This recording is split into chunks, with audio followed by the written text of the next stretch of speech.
Maksudnya tak cover semua lah medium untuk setiap topik tu. Tak cover semua. Okay. Okay, you just ambil the main point je, the introduction and then the main point regarding that topic. Boleh? Anything else? Boleh, Boleh? madam. Boleh, okay. So kalau, okay, satu lagi, you all akan ada satu lagi quiz, okay. The other quiz tu pun I akan buat after term break. Maybe second week after term break. Okay, the first week after term break you submit project paper. Second week after term break kita akan buat quiz tu. Okay? Boleh ya kelas ya? Boleh. Okay. Boleh, madam. Sebab quiz tu dia cover tajuk group audit. Group audit I will cover this week. Okay, kemudian kita juga akan cover tajuk using the word of others.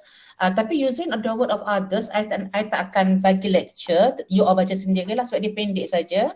And dia punya main topic adalah using the word of other internal auditor.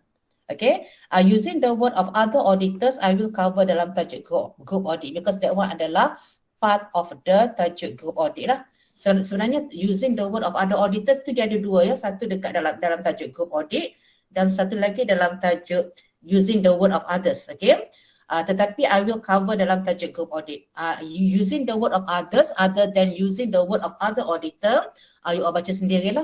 Okay, that one adalah using the word of other expertise as well as using the other expertise ni macam bila you buat evaluation of asset, okay?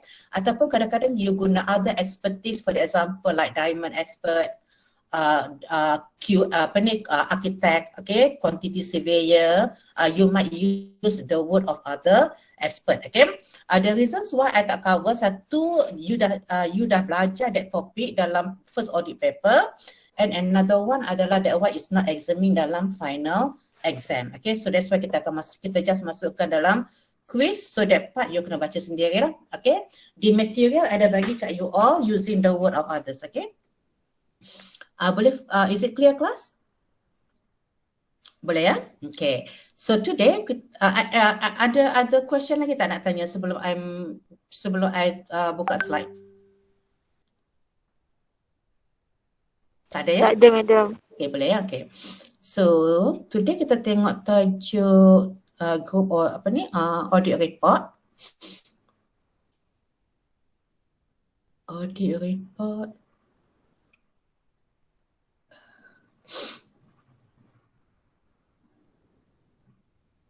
Completing the audit. Group audit. Okay, audit report ya.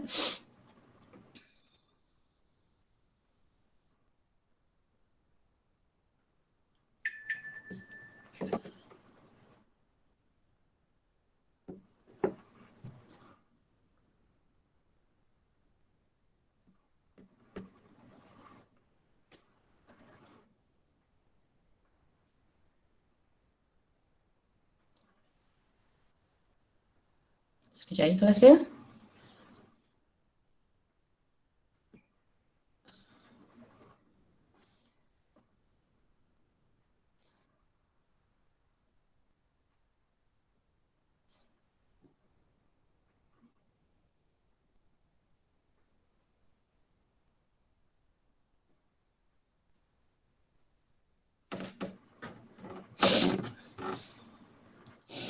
Okay, this one I rasa the material ada bagi kat you all kan?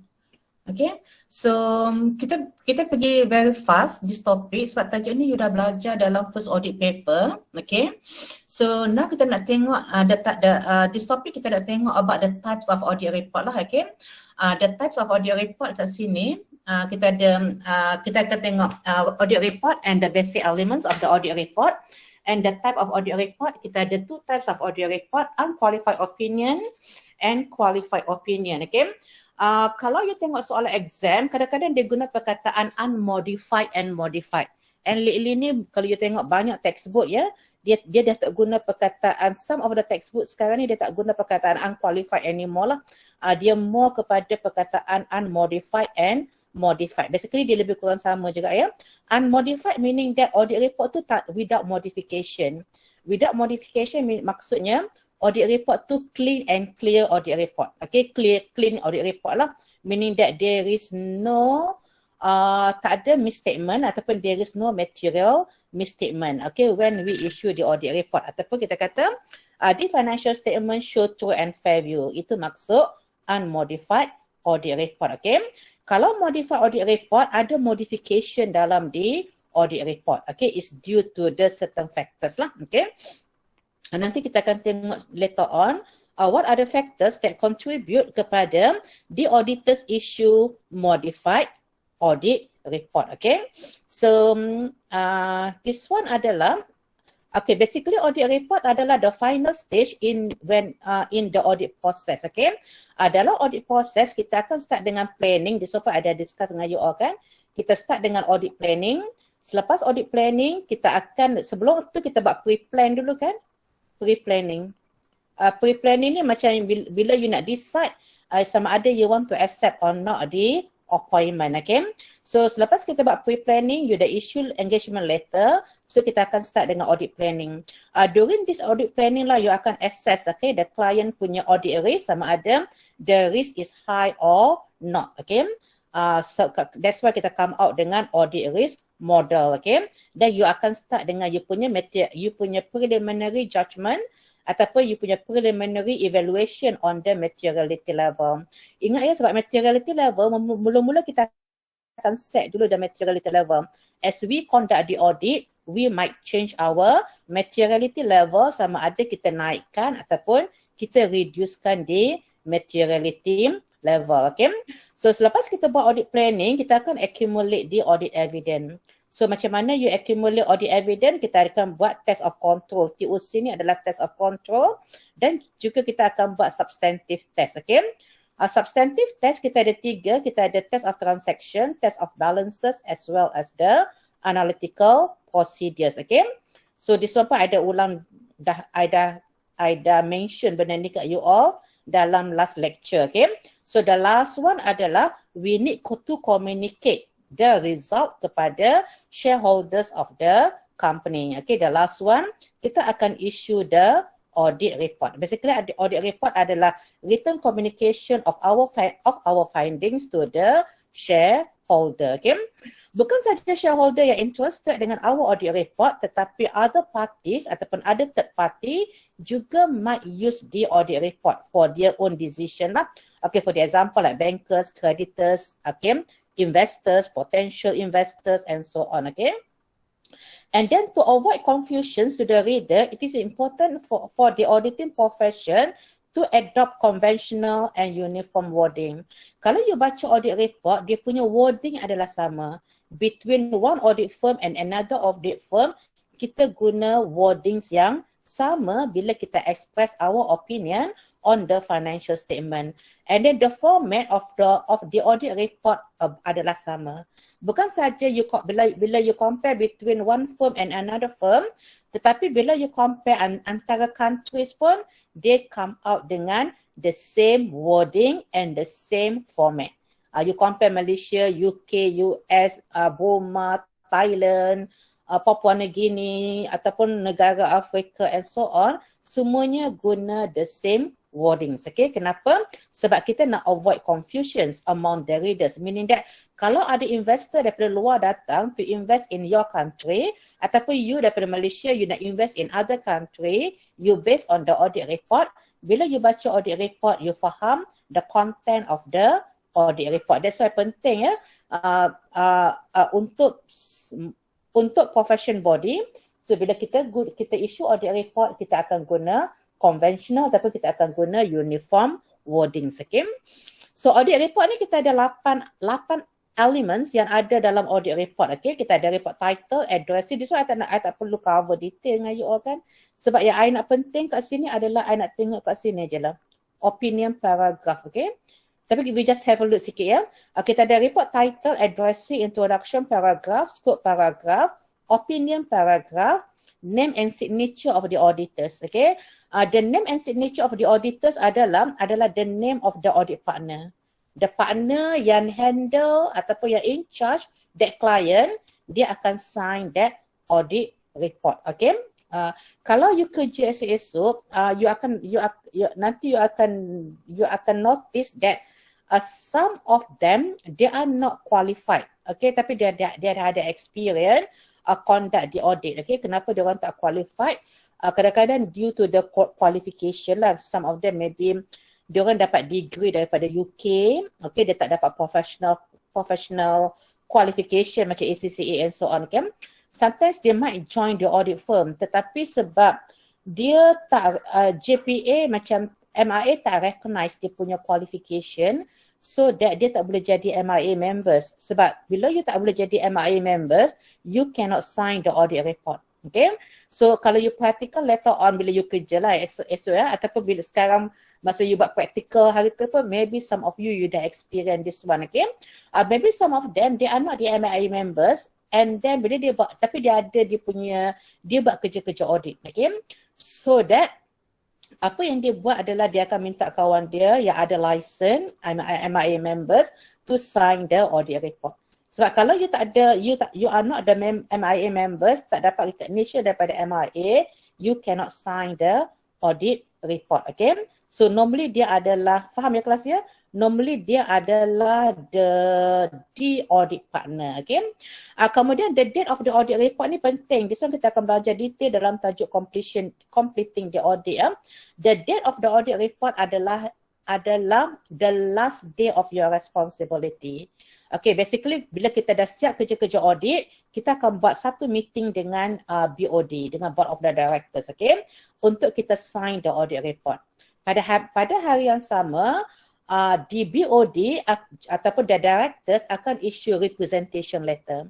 Okay, so kita akan review dia punya representation letter lah. Sebenarnya representation letter tu dah draft tu dia dah bagi kat kita earlier, tetapi the final draft dia akan issue masa the day kita sign the audit report lah. Okay, so dalam that representation letter dia akan buat lah all the estimation figures kan, sama ada kita agree ke tak dengan all the estimation figures. Okay, so bila everything that's okay, this representation letter need to be acknowledged. Okay, so the BOD akan sign the representation letter.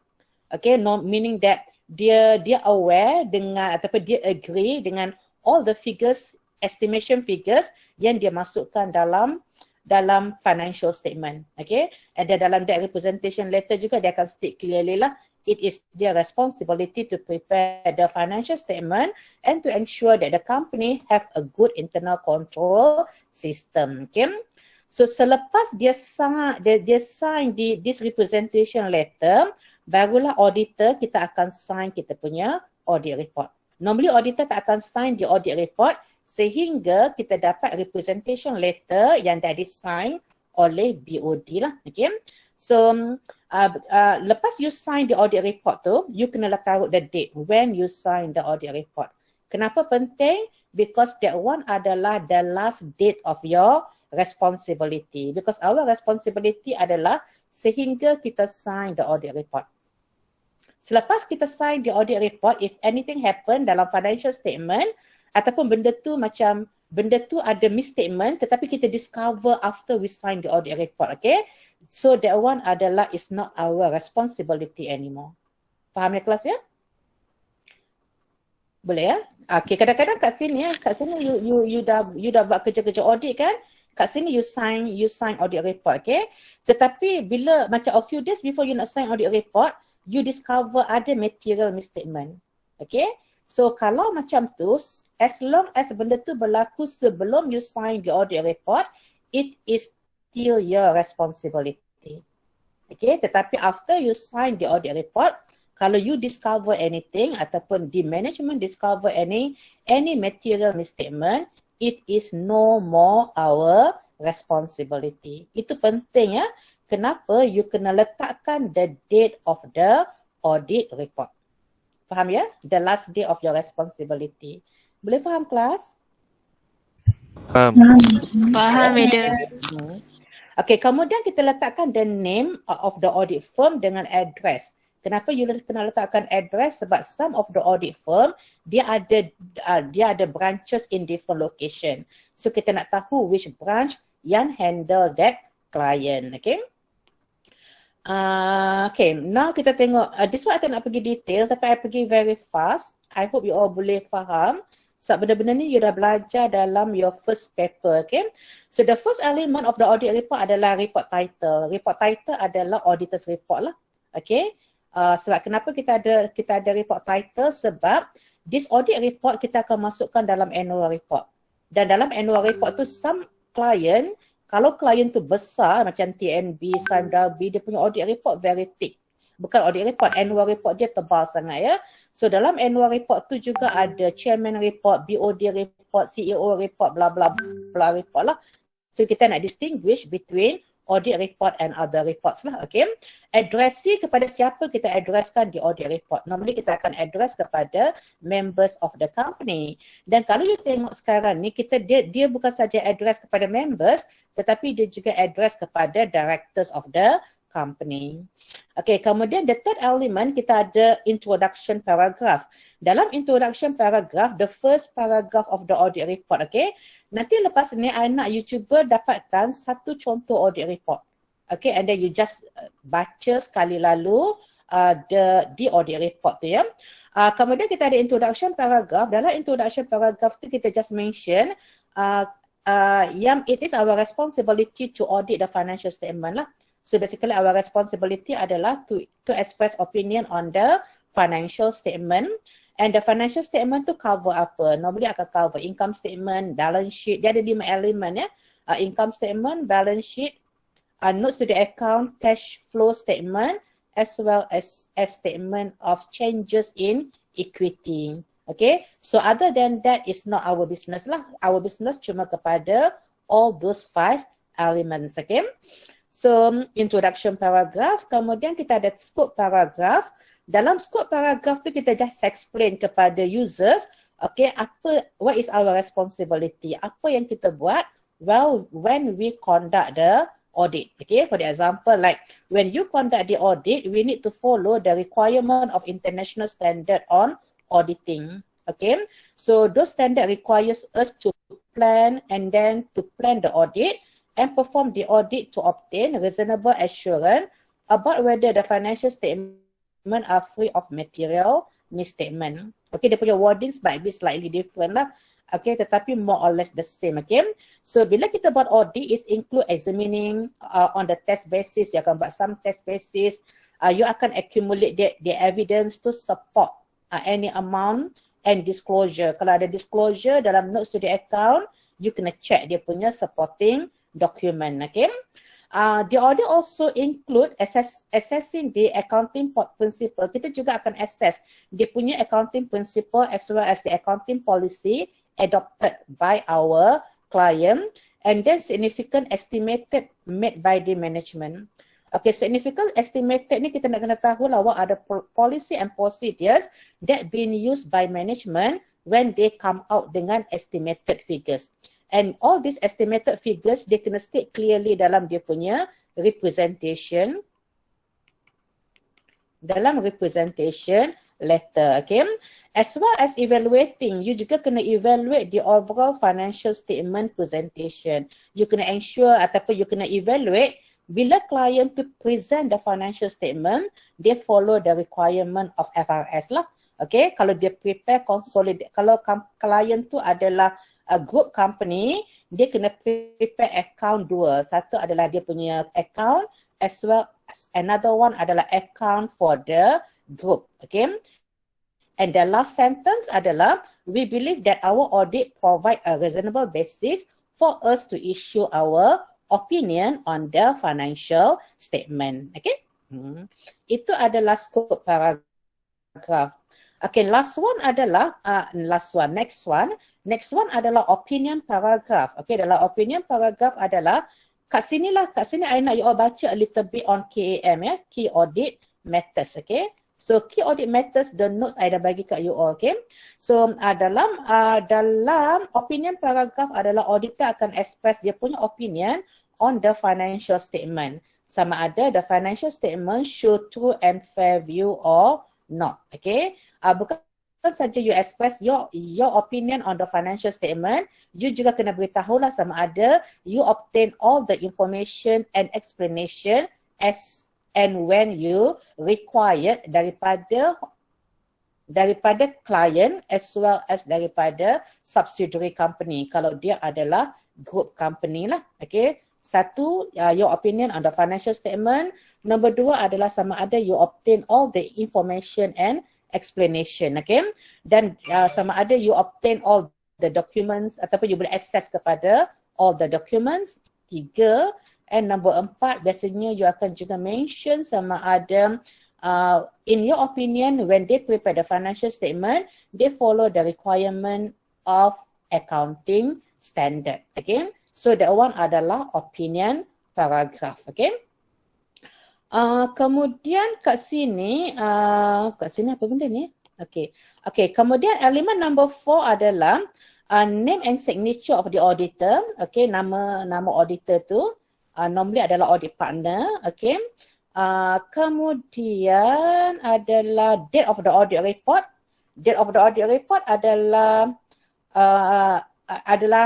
the date when you sign the audit report lah. Okay. Normally it should not, normally dia dalam 14 days before next AGM. 2 minggu sebelum next AGM. Okay, sebab you kena sign the audit report, kemudian klien dia akan guna audit report ni untuk dimasukkan dalam dia punya annual report. Okay. So they will print the audit report. Selepas dia print the audit report, dia akan hantar kepada shareholders. Okay. The shareholder should receive the audit report as well as annual report before AGM. Okay. So normally dalam 2-3 minggu sebelum AGM. Okay. Kemudian last one adalah the name and address of the audit firm. Okay. Okay, ini adalah contoh audit report. Okay, tapi ini yang lama ya kelas ya. Ini adalah section pun dia pakai yang lama. This one adalah based on Companies Act 1965. Okay. So could you please refer kepada new audit report. Basically dia punya more or less the same saja kan. Cuma all this section ni and then dia punya Companies Act pun dah berubah lah. Okay. Okay. Kemudian kita tengok kat sini adalah the types of audit report. Audit report kita ada dua type. Kita ada unqualified audit report and qualified audit report ataupun unmodified and modified audit report. Okay. Dalam unmodified audit report kita ada dua. Kita ada standard dan kita ada emphasize of matters. Emphasize of matters now we call it as KAM lah. Key Audit Matters. Okay. Untuk qualified opinion ataupun modified opinion kita ada untuk qualified audit report and modified audit report. Dia punya terms lain ya, dia panggil modified audit report ataupun unqualified ataupun qualified audit report. Dia punya terms adalah this one ya kelas ya. Kalau opinion kita panggil yang ni ya, kita panggil qualified opinion, disclaimer opinion and adverse opinion. Faham ya kelas ya? Takut you confused. Dia ada dua jenis audit report. Satu unqualified, satu lagi qualified audit report. Okay. Opinion kita ada standard, emphasize of matters ataupun key audit matters. Okay, sekarang kita more fokus pada key audit matters lah. Kemudian kita ada under qualified audit report, kita ada qualified opinion, disclaimer opinion or adverse opinion. Kalau you confuse, I do not advise student guna qualified opinion lah ya. Kadang-kadang you boleh guna except for opinion. I tulis kat sini ya kelas ya. Qualified opinion or sometimes ataupun kalau you tak nak bagi you yourself confused, you guna except for opinion.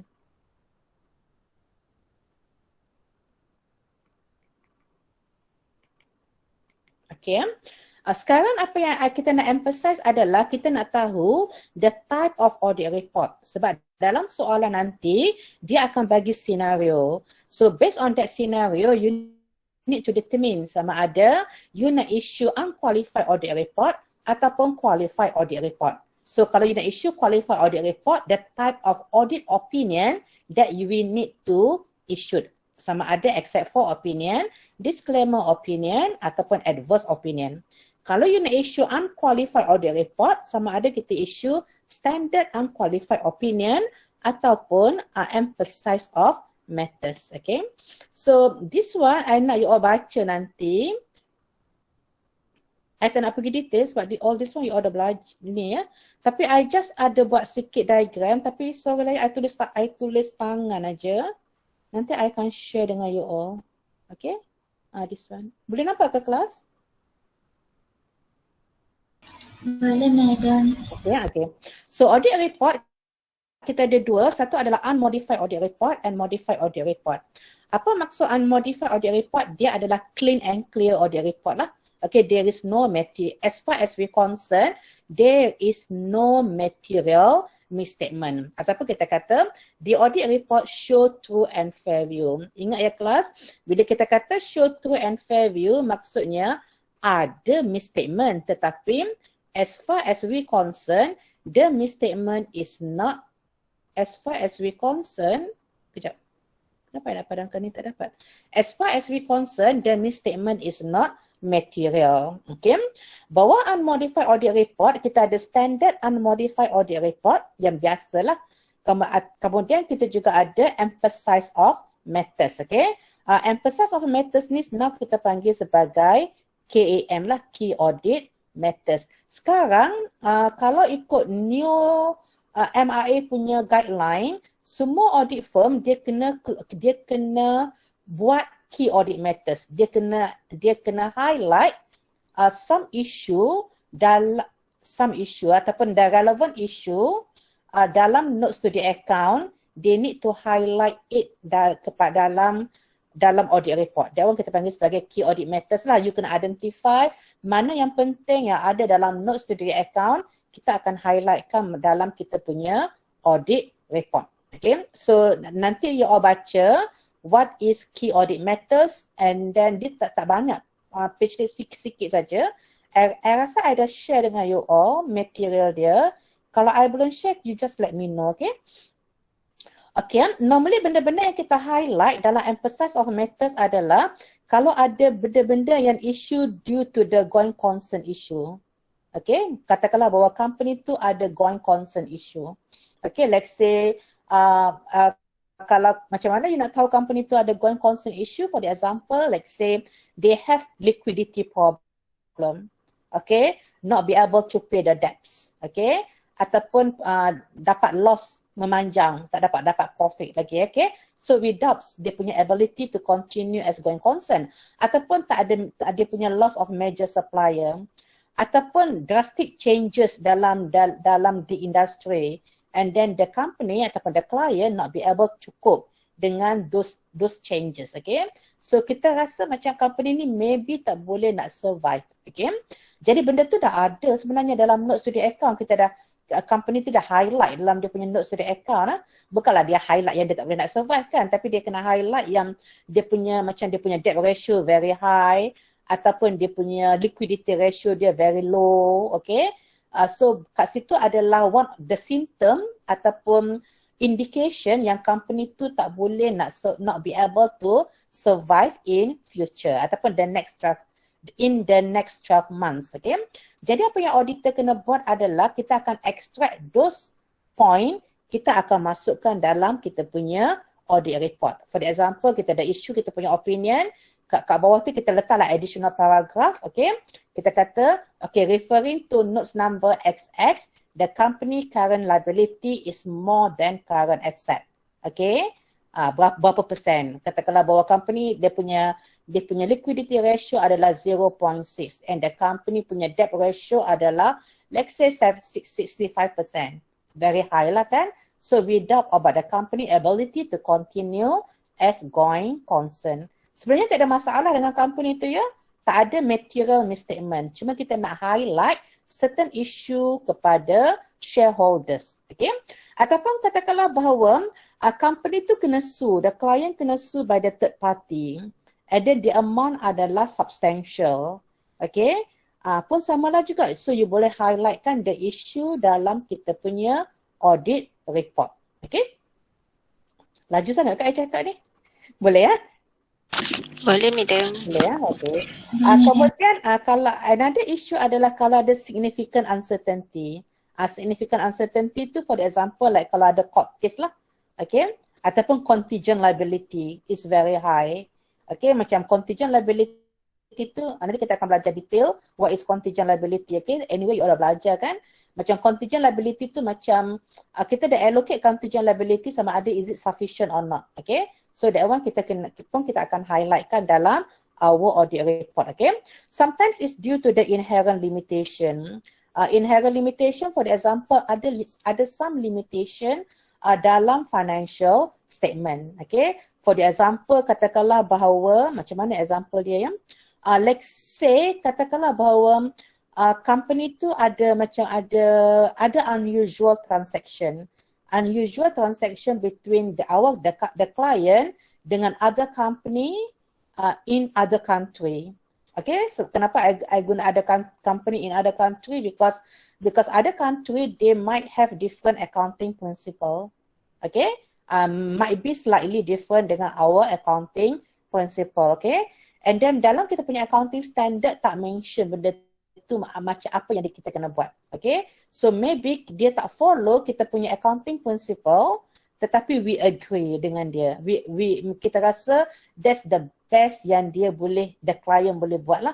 Sebab kadang-kadang dalam accounting standard, some of it tak ada black and white ya, tak ada yang clear.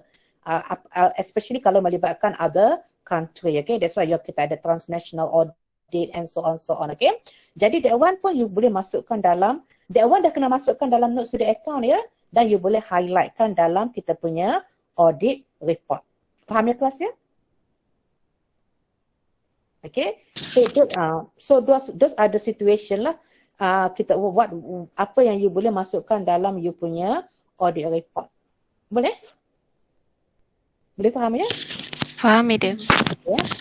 Tapi ingat ya kelas, emphasize of matters ni dia adalah clean and clear audit report ya. Tak ada masalah sebenarnya audit report tu. Okay, the financial statement show true and fair view. Cuma apa yang kita buat kat sini adalah kita just nak add one more paragraph dalam audit report to make it clear, ataupun kita nak highlight benda tu kepada users ataupun kepada shareholders of the company. Ingat ya, the financial statement still true and fair view. There is, as far as we concern, there is no material misstatement. Okay, kalau ada misstatement pun benda tu adalah immaterial. Kita cuma just nak highlight kepada users about certain issue dalam that company. Itu saja. Boleh faham? Yes, Madam. Okay, ya. Okay, another one adalah modified audit report. Kenapa kita issue modified audit report? Satu, due to the disagreement. Okay, yang ni yang you betul-betul kena faham ya. Jangan tersalah. Okay, satu, due to disagreement, dia tak ada in between ya. Sama ada due to the disagreement ataupun scope limitation. Apa yang you kena tahu adalah apa maksud disagreement. Okay, disagreement berlaku kalau client do not follow the requirement of accounting standard. Okay, kemudian you suruh dia amend dia punya financial statement, dia refuse to do so. Faham ke kelas? Disagreement ni bukannya you bergaduh pasal you suka-suka nak gaduh dengan dia ya. Disagreement ni maksudnya dia tak follow accounting standard. Okay, for the example katakanlah bahawa hire purchase, dia beli aset secara hire purchase. Okay, legally kalau kita beli aset secara hire purchase, the asset is not ours legally lah kan.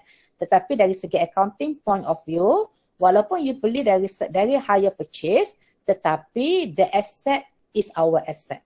It should be recognized as our asset and the liability should be recognized as our long-term liability. Jadi asset tu still subject kepada depreciation. Okay, tapi maybe ada client dia kata, oh this asset I beli hire purchase, so I tak nak recognize dia sebagai asset dan tak nak recognize sebagai liability. Apa yang I nak buat adalah whatever I bayar, I nak charge directly kepada income statement sebagai expenses. That one dia tak follow accounting principle. Okay, itu adalah part of the disagreements. Okay. Ataupun maybe ada berlaku case like macam katakanlah bahawa pandemik hari tu kan. Let's say ada transportation company, dia beli let's say dia beli lori, okay, dia beli some asset lah ya. Katakanlah bahawa dia beli 3 mesin, okay. Kemudian dia kata, okay, 2 of the machine we do not use it because we reduce the production. We just guna satu saja, one of our machine saja. So that kita tak nak depreciate the machinery untuk mesin 2 dan 3. Sebab because we do not use it. Kita just nak depreciate mesin satu, the first one saja. Okay. Itu adalah pun dia tak follow accounting principle lah. So kalau kita tengok accounting standard, once you dah purchase fixed asset, all the fixed asset adalah subject kepada depreciation. Sama ada you guna ataupun you tak guna. Kadang-kadang you guna sehari pun, kalau katakanlah bahawa you punya accounting policy adalah to depreciate all the asset based on the yearly basis, but you still kena depreciate as 1 year. Okay, melainkan kalau you guna based on monthly basis. Okay, so that one adalah part of the disagreement. Okay, dia banyak lagi lah kalau you jumpa, bila you kerja later on, you akan jumpa banyak disagreement antara auditors and client. Okay, especially kadang-kadang benda tu macam quite substantial lah ya. For example like investment. Okay, investment kadang-kadang dia kata okay that we only lost on paper. In real life kita tak ada loss pun. Okay, ataupun foreign currency. So kalau klien tak follow, kalau klien tak follow tu satu isu ya. Bila klien tak follow, it is our responsibility to advise client to amend the financial statement. Tetapi kalau kita dah advise, dia still tak nak ikut our advice, kita boleh issue modified audit report due to the disagreement. Faham kelas ya? Apa maksud disagreement? Dia tak ada in between ya. Dia sama ada disagreement ataupun scope limitation aja. Okay? Scope limitation adalah client put the limitation untuk kita. Okay? Dia tak allow you to conduct some of the audit procedures. That one kita panggil sebagai scope limitation. Okay? Scope limitation ni dia ada 2 ya. Satu adalah due to the circumstances and another one adalah imposed by client.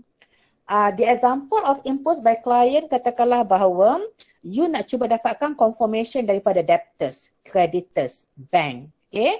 So bila kita nak dapatkan confirmation daripada third party, kita akan prepare confirmation letter. Okay, kita akan select the debtors ataupun creditors. Okay, kita akan prepare confirmation letter. We put the figures, everything kita letakkan. Kemudian kita akan suruh client sign it. So kalau client tak sign, it's not valid ya. Dia kena sign, kemudian barulah kita boleh hantar di confirmation letter. Kadang-kadang apa yang you buat adalah you dah penat-penat prepare confirmation letter and then minta suruh client sign and they refuse to do so. So you tak boleh nak proceed, okay?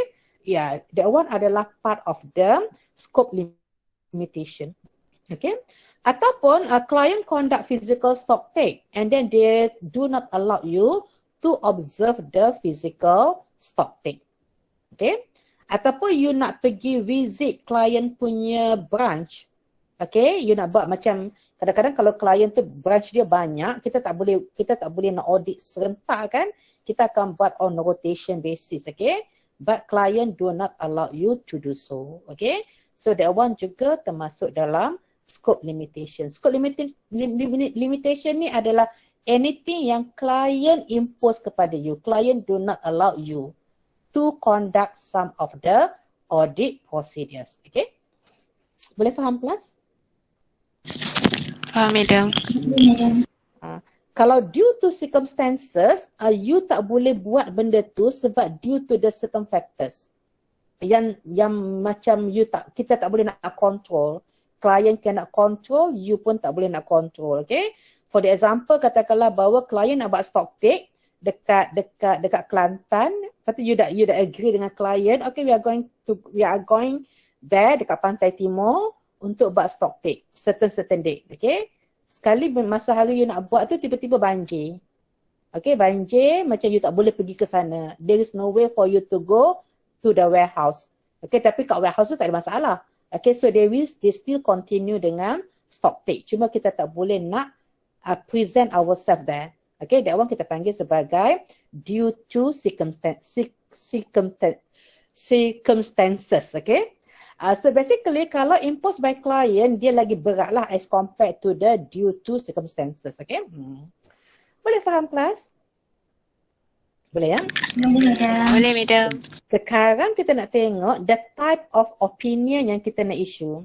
Okay, you ada 3 jenis opinion. You boleh keluar except for opinion, disclaimer opinion ataupun adverse opinion. Kat sini, I letak kat sini ya. Kat sini. Okay, untuk different type of opinion, except for opinion adalah due to the scope limitation or disagreement. Kena ada perkataan or ni ya, salah satu. Kalau due to the, macam mana you nak issue except for, kat satu kalau ada scope limitation ataupun disagreement, the amount is significant tetapi not pervasive. Benda tu material tetapi tak pervasive. Tak pervasive maksudnya dia macam dia tak ada efek kepada account yang lain. For example, klien tak bagi you dapatkan confirmation daripada creditor, daripada debtors. Jadi dia tak melibatkan account yang lain ya, cuma you tak tahu sama ada jumlah debtors yang 200,000 tu you tak boleh nak verify jumlah debtors yang 200,000. Other than that tak ada masalah. That one kita panggil sebagai significant but not pervasive. Kalau pervasive, dia akan melibatkan banyak account. Okay, for example, like kalau melibatkan inventory adalah one of the pervasive item lah. Sebab kalau inventory overstate ataupun understate, dia akan melibatkan gross profit, net profit as well as balance sheet. Okay, ataupun klien tak bagi you buat dua benda. Okay, for example, like confirmation tak bagi, observe physical stock take pun tak bagi. So that one pun kita panggil sebagai material and pervasive. Okay, except for kalau dia tak pervasive. Okay, so bila kita issue audit report, kita akan beritahu except for the above paragraph, in our opinion the financial statement show true and fair view. Melainkan jumlah account receivable di financial statement show true and fair view. Okay, satu except for. Disclaimer, this one you jangan buat salah ya kelas. Macam mana you nak issue disclaimer? Disclaimer due to the scope limitation. Kalau ada scope limitation, disclaimer. Kalau disagreement, adverse. Jadi bila you tengok soalan, mula-mula you kena identify sama ada the case adalah disagreement ataupun scope limitation. Sebab kita akan issue different type of audit report. Okay. Untuk disclaimer and adverse, dua-dua adalah the amount is material and pervasive. Okay, amount material, pervasive, amount material and pervasive. Okay. Dalam disclaimer, bila kita issue audit report, we said that we were unable to express our opinion on the financial statement. Meaning that kita pun tak sure sama ada the financial statement to show true and fair view or not. Okay. Dalam adverse, kita kata, in our opinion, the financial statement do not show true and fair view.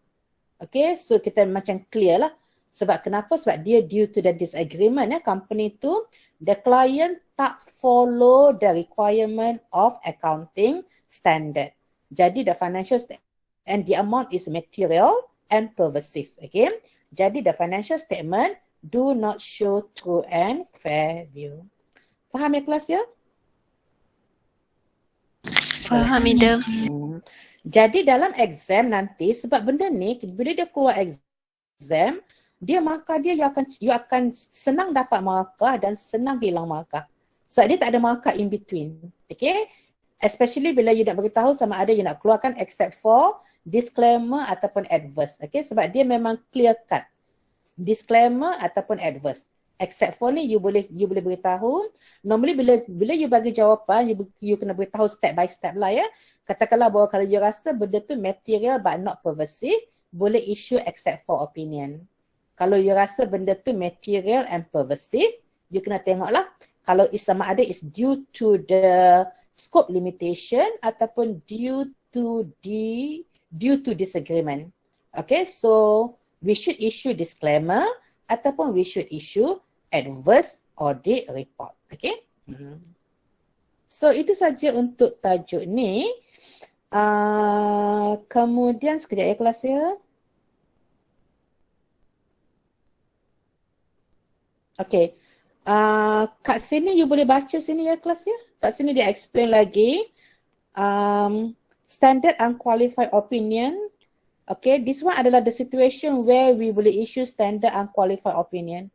Okay, for the example like you obtain all the information and explanation, the financial statement prepared in accordance to applicable accounting standard, relevant regulation and follow the statutory requirement. The auditor conclude that there is no, you don't have to put additional, there is the financial statement free daripada material statement, and then there is no circumstances require additional paragraph. Okay, kalau ada kita kena masukkan additional paragraph. Okay, so emphasis of matters. So what are the situation yang menyebabkan you issue emphasis of matters? Okay, tapi this one we refer kepada key audit matters lah ya. Tapi sekarang ni auditor dah jarang issue standard unqualified opinion. Sekarang ni auditor banyak issue emphasis of matters lah ataupun key audit matters. Okay, so this one they explain kat you the difference between the three, kemudian and so on lah. Okay. Yang paling penting adalah you kena tahu bila nak issue what is KAM, you kena tahulah apa tu KAM. Okay, bila nak issue adverse opinion, disclaimer opinion ataupun except for opinion. Okay. Okay, so that's all for today. Anything that you want to ask ataupun apa-apa lagi